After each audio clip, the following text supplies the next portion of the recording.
You make no progress focused on what you don't want. Clarity is power. If you know what you really want, why you want it, that's different than the earlier conversation, which is telling me what you didn't want. So you have to start with what do I really want, and most importantly, the fuel is why you want it. And you have to have strong enough reasons to actually follow through when it gets uncomfortable, because it's going to get uncomfortable. And that's the first step.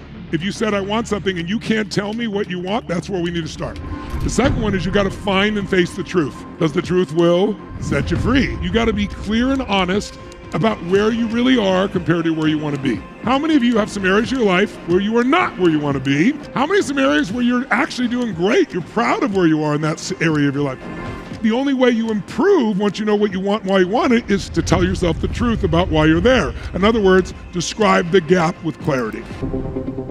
Then what's the third step? You're gonna dissolve and create a map. A map is a massive action plan. And you don't wait till you know the perfect thing to do. You just simply sit down and say, okay, what's worth trying? What can I do right now? Not, I'm gonna wait, spend 20 days to come up with a map. No. This is a massive action plan. What I'm gonna do now? What are all the ways I could get to the result I want? You brainstorm them all, and you're not gonna do all those things. And I'll say that to many of you afterwards. Tell me 2 or 3 things you're gonna do out of this, so I know you're gonna take not just the understanding what's stopping you, but you know what to do. And then the fourth one, and these first 4 are the majority of it, you gotta do what's hard. That's what everybody tries to avoid. You gotta slay your dragons. So the dragon, hers is fear. It's not even her husband, it's fear. Her dragon is, she wants all of her love to come from her daughter because it's safe love. If she had other forms of love in her life, she wouldn't be in this fearful place.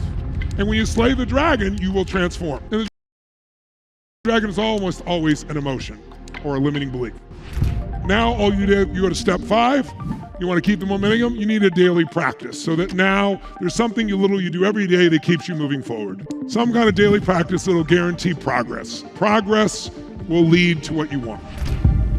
And then 6, once you do that, you just need to keep raising the standard a little bit. Get a little better, demand a little more. And by the way, you can only do that if you measure things. If you're in business, if you don't measure it, you're not managing it. If I only measure once a month, I'm gonna do 12 times better. I got 12 times to improve it instead of 1. You might have bad months, but you're not gonna have a bad year. If I measure it weekly, you're not gonna have a bad month. If I measure it daily, you won't have any bad weeks. Some things, when I first take over a company, I'll measure them 3 times a day. And where focus goes, energy what? Flows. And then the 7th step, you're there. The 7th step in all this is really simple. You're on your path, but now what you're gonna do is you wanna celebrate it. Right?